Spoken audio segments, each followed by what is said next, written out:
लोकसभा चुनाव के छठे चरण में 58 निर्वाचन क्षेत्रों में लगभग 59% मतदान हुआ। ओडिशा विधानसभा चुनाव के तीसरे चरण का मतदान भी आज संपन्न। निर्वाचन आयोग ने लोकसभा चुनाव के पहले 5 चरणों में मत देने वाले कुल मतदाताओं की संख्या जारी की। जोर देकर कहा, प्रत्याशियों के पास मतदान के आंकड़े सदैव उपलब्ध। चक्रवात रिमाल के आज रात बांग्लादेश और पश्चिम बंगाल तट पर पहुंचने की आशंका। अंशुआ सेन गुप्ता कान फिल्मोत्सव में सर्वश्रेष्ठ अभिनेत्री का पुरस्कार जीतने वाली पहली भारतीय बनी। जापान के कोबे में विश्व पैरा एथलेटिक्स चैंपियनशिप में भारत की सिमरन शर्मा ने महिलाओं की 200 मीटर दौड़ की T12 स्पर्धा में स्वर्ण पदक जीता। और कुआलालंपुर में मलेशिया मास्टर्स बैडमिंटन टूर्नामेंट में पीवी सिंधु महिला सिंगल्स के फाइनल में पहुंची। समाचार संध्या के साथ मैं लवली निगम। लोकसभा चुनाव के छठे चरण में आज लगभग 59% मतदान हुआ।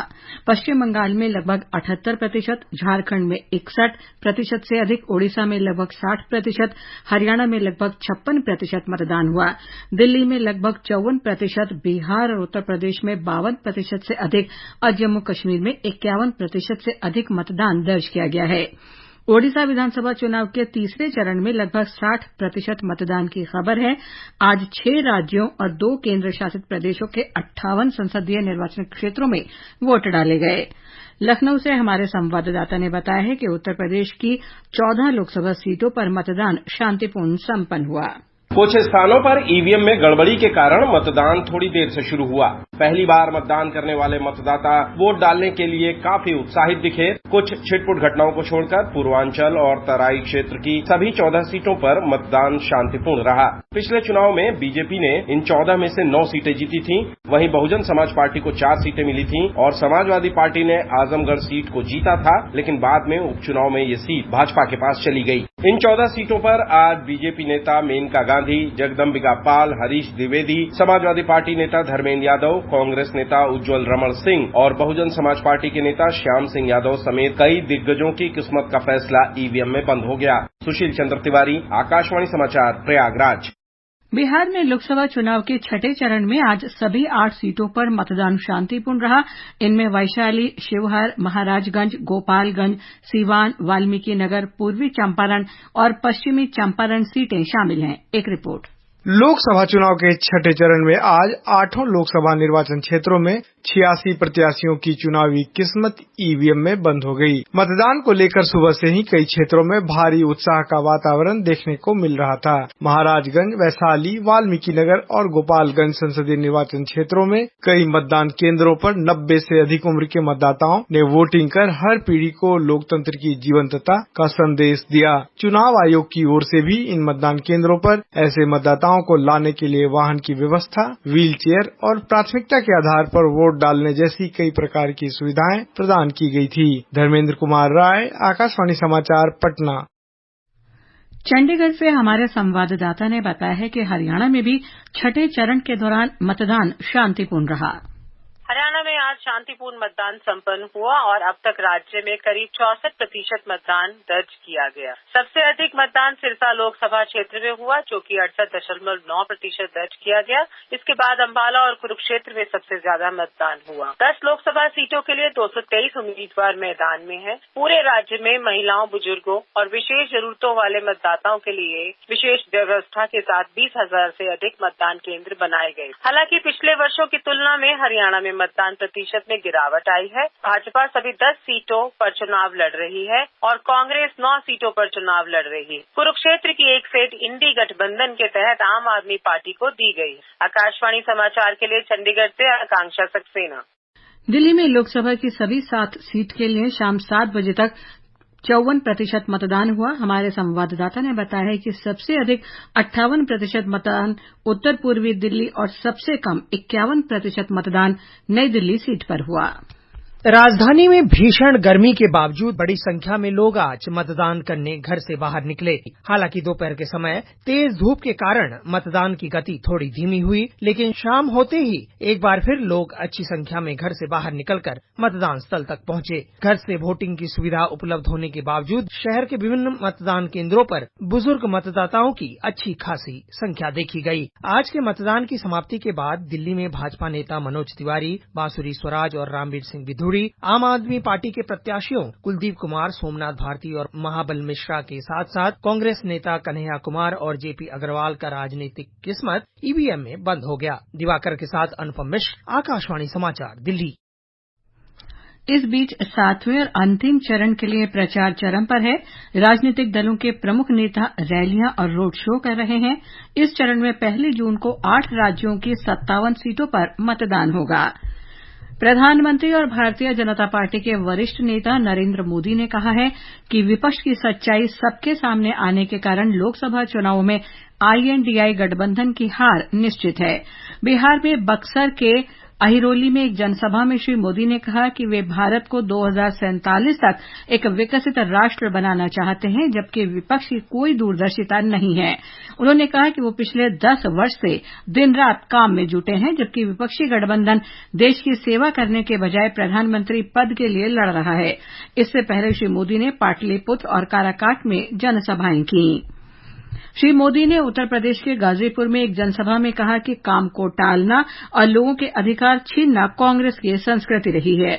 उन्होंने कहा कि कांग्रेस ने देश के सैनिकों को 1 रैंक 1 पेंशन की सुविधा नहीं दी और ये काम राष्ट्रीय जनतांत्रिक गठबंधन के कार्यकाल में ही संपन्न हुआ। प्रधानमंत्री ने कहा कि समाजवादी पार्टी के शासनकाल में उत्तर प्रदेश में सबसे अधिक अपराध हुए, लेकिन योगी सरकार में दंगाइयों और समाज विरोधी तत्वों के खिलाफ कड़ी कार्रवाई हो रही है। सिर्फ 10 साल में 25 करोड़ लोग गरीबी से बाहर निकले हैं। ये आपके एक वोट की ताकत है। आपके वोट ने मोदी को मजबूत बनाया और मोदी की योजनाओं ने गरीब को सशक्त बना दिया।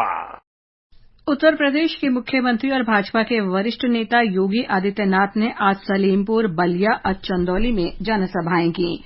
बहुजन समाज पार्टी प्रमुख मायावती ने गोरखपुर में एक रैली में कहा कि गलत नीतियों की वजह से कांग्रेस की ये दशा हुई है। कांग्रेस पार्टी के अधिकांश मामलों में रही गलत नीतियों की वजह से ही इस पार्टी को सत्ता से बाहर होना पड़ा है। बीजेपी की कथनी व करनी में भी काफी अंतर होने की वजह से केंद्र की सत्ता में आसानी से वापस आने वाली नहीं है। कांग्रेस महासचिव प्रियंका गांधी और समाजवादी पार्टी अध्यक्ष अखिलेश यादव ने आज गोरखपुर में सभाएं की। प्रियंका गांधी ने कहा कि राष्ट्रीय जनतांत्रिक गठबंधन के शासनकाल में महंगाई और बेरोजगारी बढ़ी है। कुशीनगर में 10 में से 6 चीनी मिलें बंद हुई। ये है भाजपा की सरकार। जहाँ जहाँ व्यापार है, जहाँ रोजगार है, जहाँ सरकारी कारखाने हैं, जहाँ आपके लिए सुविधा है, वो सब ठप करने का काम किया है। लोक निर्णय 2024 मतदान स्पेशल। आम चुनावों के मतदान पर विशेष कार्यक्रम, विभिन्न अंचलों से मतदान की खबर, संवाददाताओं से मिलेगी सीधी जानकारी, विशेषज्ञों की भी सुनेंगे राय। आकाशवाणी गोल्ड पर सुनिए लोक प्रसारक के साथ लोक निर्णय 2024 मतदान स्पेशल। निर्वाचन आयोग ने लोकसभा चुनाव के पहले 5 चरणों में हुए मतदान का आंकड़ा जारी करते हुए कहा कि ये आंकड़ा हर प्रत्याशी के पास पहले भी उपलब्ध रहा है। आयोग ने कहा कि 5वें चरण तक 50 करोड़ 72 लाख से अधिक लोगों ने मताधिकार का प्रयोग किया है। ये आंकड़ा सर्वोच्च न्यायालय में एक याचिका को ठुकराए जाने के बाद जारी किया गया है। इस याचिका में निर्वाचन आयोग को ये निर्देश देने का अनुरोध किया गया था कि आयोग प्रत्येक मतदान केंद्र पर पड़े वोटों की प्रमाणिक जानकारी वेबसाइट पर अपलोड करे। ये समाचार आकाशवाणी से प्रसारित किए जा रहे हैं। ताजा समाचार जानने के लिए आप हमारे Twitter handle @AIR News Hindi को फॉलो कर सकते हैं। पर्वों और उत्सवों का देश है भारत। अब समय है देश के सबसे बड़े पर्व और उत्सव का। आने वाले लोकसभा चुनाव के पर्व को मनाएं उमंग और उत्साह से। वोटर लिस्ट में अपना नाम जांचने के लिए प्ले स्टोर या एप्पल स्टोर में जाएं और वोटर हेल्पलाइन ऐप डाउनलोड करें।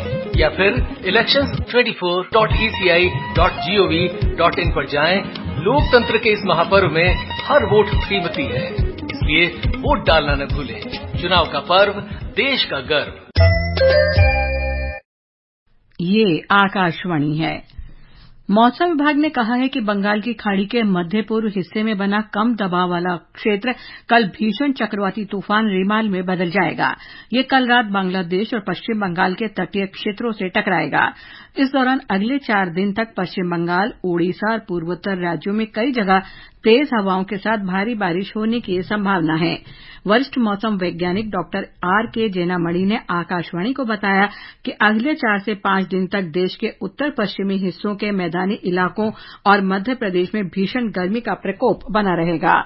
मौसम विभाग के अनुसार अगले 24 घंटों के दौरान बंगाल की खाड़ी के दक्षिणी पश्चिमी और उत्तर पूर्वी क्षेत्र में दक्षिणी पश्चिमी मानसून के सक्रिय होने की संभावना है।